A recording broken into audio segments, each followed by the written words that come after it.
જી sir. Amroli વિસ્તારમાં 2 એપ્રિલના રોજ જે છાપરાવાડી એરિયા છે, છાપરા ભાઠા,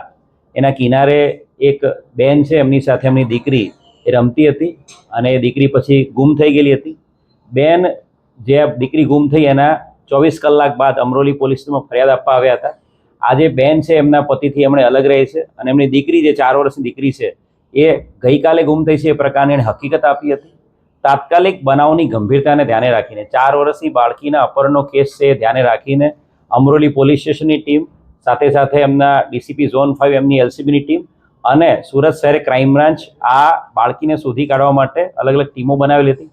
5 ઇન્સ્પેક્ટર, 9 સબ ઇન્સ્પેક્ટર અને 110 પોલીસ એમ કુલ મળીને આ બધા અધિકારીઓની કુલ 10 જેટલી ટીમો સમગ્ર સુરત શહેર વિસ્તારમાં આ બાળકીને શોધવા માટે કાર્યરત થઈ હતી. એક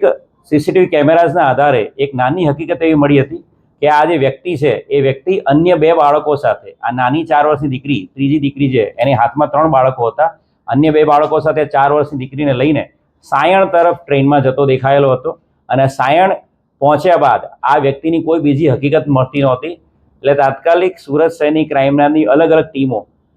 સાયણથી વડોદરા, અમદાવાદ તરફના રેલવે સ્ટેશનો અને સાયણથી સુરત થઈને વલસાડ, વાપીથી મુંબઈ તરફના કુલ 43 જેટલા રેલવે સ્ટેશનો પર આ બાળકીને અને એના અપહરણ કરતા વ્યક્તિને શોધવા માટે અલગ અલગ 43 જેટલા રેલવે સ્ટેશનો ઉપર સીસીટીવી કેમેરાસ ચેક કરવામાં આવ્યા હતા. સાથે સાથે એક હ્યુમન ઇન્ટેલિજન્સ આધારે જે હકીકત મળી હતી કે આવા પ્રકારનો વ્યક્તિ અલગ અલગ જે લંગર કે પછી જ્યાં ફ્રીમાં જમવાનું મળતું એવા વિસ્તારોમાં આ વ્યક્તિ પહેલાં દેખાયેલો હતો. તો એના આધારે રેલવે સ્ટેશનની આસપાસના તમામ દંગાપડાઓ, એની સાથે સાથે મંદિરની આસપાસના વિસ્તારો જ્યાં ફ્રીમાં ભોજન મળતું હોય ત્યાં પણ તપાસ કરવામાં આવી હતી. અને છેલ્લે સોશિયલ મીડિયા ઉપર આ બાળકી છે એની હકીકત એના ફોટોગ્રાફ સાથે ગઈકાલે તમામ સોશિયલ મીડિયા પ્લેટફોર્મ પર મૂકવામાં આવી હતી. સુરત શહેરના 1000થી વધુ પોલીસ કર્મચારીઓ પણ પોતાના વોટ્સઅપ સ્ટેટસ ઉપર આ બાળકીની હકીકત માટે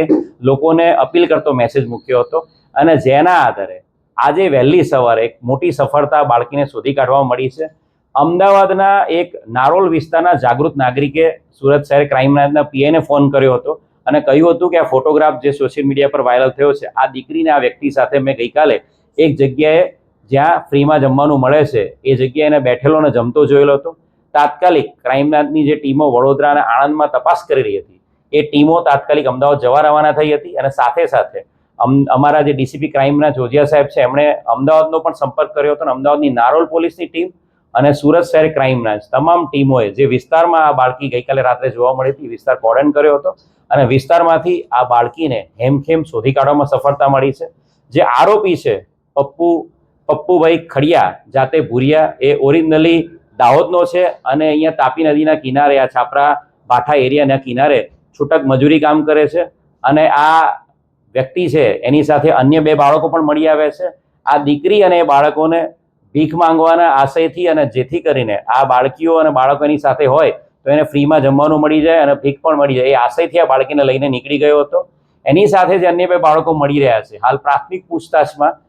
એના બાળકો હોવાની હકીકત દર્શાવે છે. પરંતુ એ બાબતે પણ આ બંને બાળકોના વાલી વારસો બાબતે અને બંને બાળકોની આઈડેન્ટિટી બાબતે પણ હાલ ક્રાઇમ બ્રાન્ચ સુરત શહેર તપાસ કરી રહી છે. બાળકી જે છે એની સાથે કંઈ પણ પ્રકારનું અજુગતું કે કંઈ બીજું કંઈ થયું નથી એ બાબતે સંપૂર્ણ ડિટેલ એની મેડિકલ તપાસ પણ કરવામાં આવી રહી છે અને આરોપીને અમરોલી પોલીસ દ્વારા અટક કરવામાં આવશે અને એની વધુ રિમાન્ડ લઈને આગળની પૂછપરછ કરવામાં આવનાર છે.